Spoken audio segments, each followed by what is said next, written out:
Grammar topic போட வேண்டாம்னு நினச்சிட்டு தான் இருந்தோம். அதில் நிறைய வியூவர்ஸ் வந்து கேட்டிருக்காங்க, கிராமர்லாம் கொஞ்சம் போடுங்க அப்படின்னு. நம்ம இன்னைக்கு ஒரு சின்னதாக ஒரு டாபிக் எடுத்து இன்னைக்கு கிராமர் பார்க்க போகிறோம். இது எல்லாருக்குமே தெரியும். நான் அப்படின்னா இங்கிலீஷில் என்னன்னு சொல்லுவோம்? ஐ. இது எல்லாருக்கும் தெரியும் இல்லைங்களா? நான் ஐ. நாங்கள் வி. நீ நீங்கள் எல்லாத்துக்குமே என்னங்க வரும்? யூ. அவர்கள் தே. அவன் அப்படின்னா என்ன வருங்க? ஹி. அவள் ஷி. இட்டு அது. இது எல்லாருமே தெரிஞ்ச விஷயம் தான். இப்போ அப்படியே இந்த பக்கம் பாருங்க. நானும் நாங்களும் நீயும் அவர்களும் அவனும் அவளும் அதுவும் எல்லாம் அந்த சவுண்டு வருதுங்களா? இப்போ உதாரணத்துக்கு ஒன்று பாருங்களேன். நம்ம ஃப்ரெண்டு வந்து நம்மள சொல்லுவாங்க, நேற்று நான் கோயிலுக்கு போனேன்பாங்க. நம்மளும் போயிருந்தா நம்ம என்ன சொல்லுவோம்? நானும் தான் போயிருந்தேன் சொல்லுவோம் இல்லைங்களா? அந்த இடத்துல அந்த அழுத்தம் கொடுத்து சொல்லுவோம். நீ மட்டும் போகல, நானும். அந்த மாதிரி அழுத்தம் கொடுத்து தான் இந்த இடத்துல சொல்லியிருக்கோம். நானும் அப்படின்னா அப்ப அந்த ஐ கூட என்ன சேர்க்கணும் அப்படின்னா also.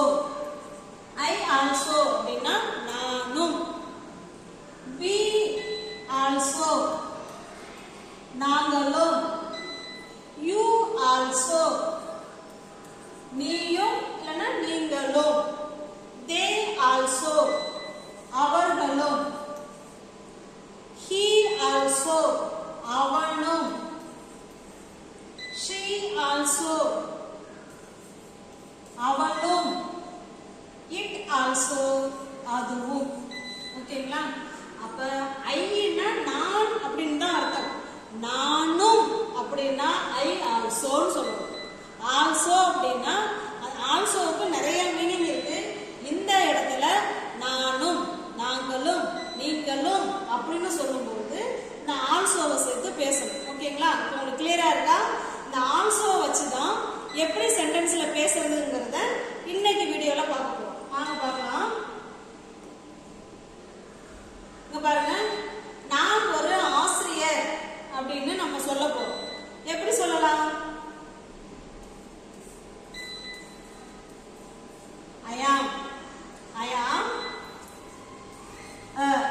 I am a teacher.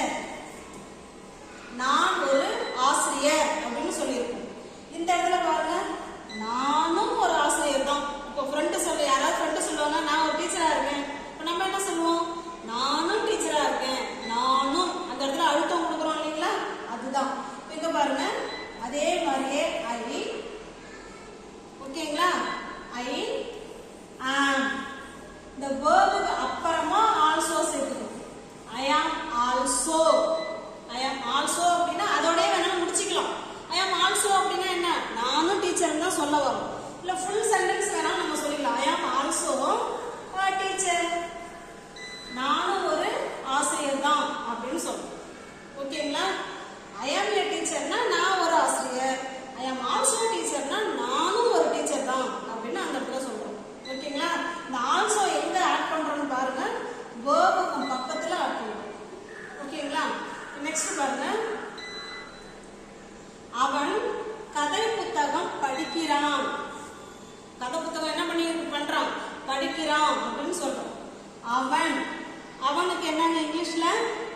He. படிக்கிறதுக்கு என்னங்க இங்கிலீஷ்ல? Read. He read.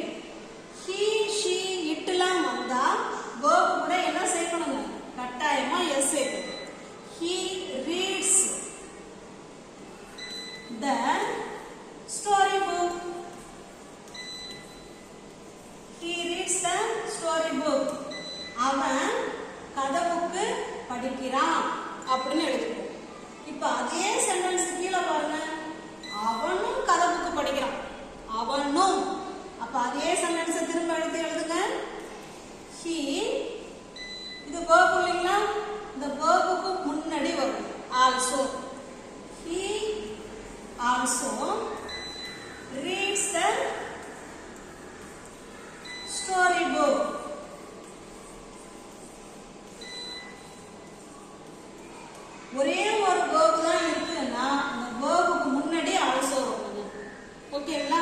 he also reads the book.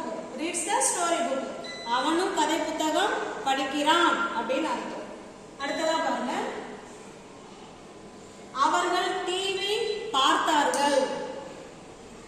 அவர்கள் டிவி பார்த்தார்கள்னு சொல்றோம். இப்ப பாருங்க, அவர்கள் they பார்த்தார்கள் அப்படிங்கிறது முடிச்சு போன விஷயம் அப்படிதாங்களா, பார்த்து முடிச்சிட்டாங்க, பார்த்தாங்க அப்படின்னு சொல்றோம். இப்ப அது பாஸ்ட் டென்ஸ்ல சொல்றோம்.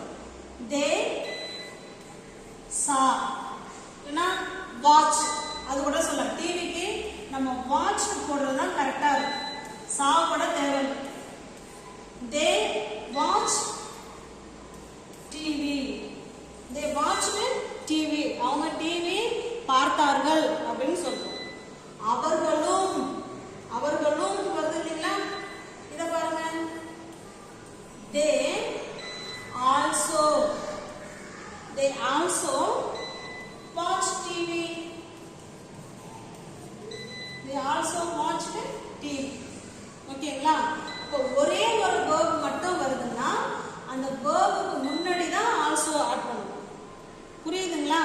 இப்போ இந்த also வச்சு தான் நம்ம சென்டென்ஸ் எப்படி பேசுறது அப்படிங்கறத நம்ம பார்த்துட்டு இருக்கோம். அடுத்ததா பாருங்க, அவள் பாட்டு பாடுகிறாள். அவளும் பாட்டு பாடுகிறாள். இதை நீங்க கமெண்ட்ல சொல்லுங்க. ஓகேங்களா, நிறைய பேர் எனக்கு என்னுடைய இங்கிலீஷ் கிராமர் டாபிக் எல்லாம் பார்த்துட்டு கமெண்ட் பண்றீங்க. கிளாஸ் எடுங்க போடுங்கன்னு சொன்னதுனால தான் நம்ம சரி கிராமர் கிளாஸ் போடலாம்னு போடுறோம். வீடியோவை பாருங்க. இந்த கொஸ்டினுக்கும் இந்த கொஸ்டினுக்கும் எப்படி ஆன்சர் வருங்கிறத நீங்க கமெண்ட் செக்ஷன்ல கமெண்ட் பண்ணுங்க. இப்ப இதுக்கு நான் சொல்றேன், நானும் பார்ட்டிக்கு வருகிறேன். இப்ப நம்ம அம்மா கிளம்புவாங்க, நானும் தான் வருவேன் சொல்லுவோம் இல்லைங்களா, அதை எப்படி சொல்லலாம்? நானும், ஐ ஆல்சோ. வருவேன், வர்றதுக்கு என்ன இங்கிலீஷ்ல? Come. I also come to the party. நானும் தான் பார்ட்டிக்கு வருவேன் அப்படின்னு சொல்றோம். I also come to the party. நானும் தான் வருவேன் அப்படின்னு சொல்றோம். சரிங்களா? இந்த இடத்துல வருவேன் அப்படிங்கிறதுக்கு கம். ஓகே, நெக்ஸ்ட் பாருங்க, இப்ப பாஸ்ட் டென்ஸ் பார்க்கறோம். ஏற்கனவே அதுல ஒரு பாஸ்ட் டென்ஸ் கொடுத்துட்டேன், அது தெரியாம சென்டென்ஸ் சொல்லிட்டேன். இப்ப நம்ம பாஸ்ட் டென்ஸ் பார்க்கலாம். அவன் நேற்று ஆபீஸ்ல இருந்தான் அப்படின்னு சொல்றோம். இருந்தான் அப்படிங்கிறது பாஸ்ட் டென்ஸ். யாரு? அவன். he was. he was அப்படின்னா இருந்தான். எங்க இருந்தான்? ஆபீஸ்ல. he was at the office. he was at the office. எப்ப? நேற்று. yesterday. நேற்று அவன் ஆபீஸ்ல இருந்தான். he was at the office yesterday. அவன் நேற்று ஆபீஸ்ல இருந்தான். இப்ப அவனும் நேற்று ஆபீஸ்ல இருந்தான். அவனும்ங்கறத எப்படி சொல்லலாம்? இது அப்படியே பாருங்க, he was also. he was also at the office yesterday. அவனும் தான் நேற்று ஆபீஸ்ல இருந்தான் அப்படின்னு சொல்றோம். ஓகேங்களா? நெக்ஸ்ட் பாருங்க, அவன் குதிச்சான். அவன் என்ன பண்ணான்? குதிச்சுட்டான் அப்படின்னு சொல்றோம். அவன், he குதிச்சுட்டான். Past tense. he jumped. jump jump jumped. அதான் verb to போட்டுருக்கோம். இங்க பாருங்க, அவனும் குதிச்சான் அப்படின்னா he also jumped. அவனும் தான் குதிச்சான் அப்படின்னு சொல்றோம். ஓகேங்களா? கிளியரா இருக்குங்களா? அடுத்து பாருங்க, நான் மார்க்கெட்டுக்கு போனேன் அப்படின்னு சொல்றோம். நானும் மார்க்கெட்டுக்கு போனேன். பாருங்க, ஐ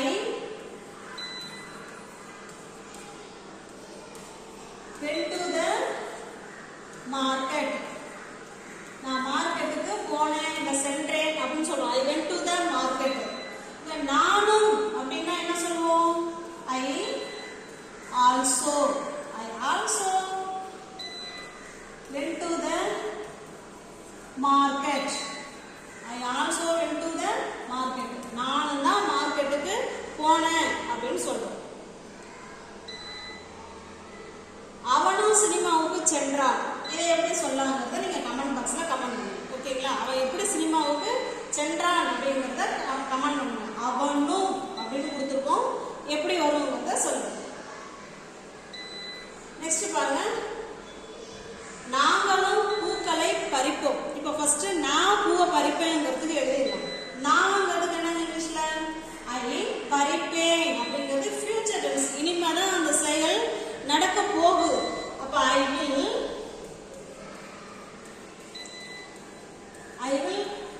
pluck. பறிப்போம். எதை பறிப்போம்? பூக்கள். I will pluck the flowers. நான் பூக்களை பறிப்பேன் அப்படின்னு சொல்றோம். ஆனா இங்க என்ன கொடுத்திருக்காங்க? நாங்களும் அப்படின்னு கொடுத்திருக்காங்க. அப்ப ஐ இது ஒரு verb-ங்க, இது ஒரு verb. இது auxiliary verb, இது main verb. அப்ப ரெண்டு verb-க்கு நடுவுல தான் also வரும். ஒரு verb மட்டும் இருந்ததுன்னா ஃபர்ஸ்ட்லயே also போட்டுருங்க. ரெண்டு verb இருக்குன்னா ரெண்டு verb-க்கு இடையில வரணும் அந்த also. ஓகேங்களா? I will also pluck. pluckனா பறிக்கிறது. pluck the flowers. நானும் பூக்களை பறிப்பேன் அப்படின்னு சொல்றோம். ஓகேங்களா? நாங்களும் சாரி இந்த இடத்துல நாங்களும் கொடுத்துருக்கேன். அதனால இது நானும் பறிப்பேன். இதே நாங்களும் அப்படின்னா இந்த இடத்துல என்ன போடணும்? we will also pluck the flowers. ஓகேங்களா? நெக்ஸ்ட் பாருங்க. நான் நாளைக்கு பயணம் செய்வேன். இதை எப்படி சொல்லலாம்ங்கறத சொல்றேன். நான் நாளைக்கு பயணம் செய்வேன். அது ஒண்ணும். நாங்களும் பயணம் செய்வோம். அதையும் எப்படி சொல்லலாம்ங்கறத கமெண்ட் பாக்ஸ்ல கமெண்ட் பண்ணுங்க. நெக்ஸ்ட் பாருங்க. அவர்களும் மீட்டிங்க்கு வருவாங்க. அவங்களும் மீட்டிங்க்கு வருவாங்க. எப்படி சொல்லலாம்? அவர்களும் they will also come to the meeting. அவர்களும் வருவாங்க. எங்க வருவாங்க? to the meeting. இத நீங்க நல்லா கவனிக்க வேண்டியது என்ன அப்படின்னா ரெண்டு verb, இது ஒரு verb, இது ஒரு verb. ரெண்டு verb-க்கு இடையில தான் நான் also செய்யணும். ரெண்டு verb வந்தா இடையில செய்யுங்க. ஒரே ஒரு verb மட்டும் தான் இருக்குன்னா ஃபர்ஸ்ட்லயே செய்யுங்க. they will also come to the meeting. அவங்களும் மீட்டிங்க்கு வருவாங்க அப்படின்னு சொல்றோம். ஓகே, உங்களுக்கு இந்த வீடியோ பிடிச்சிருக்கு அப்படின்னா கமெண்ட் பண்ணுங்க. சேனலை சப்ஸ்கிரைப் பண்ணி வச்சுக்கோங்க. தெரிஞ்ச ஃப்ரெண்ட்ஸுக்கு ஷேர் பண்ணுங்க, லைக் பண்ணுங்க. தேங்க்யூ.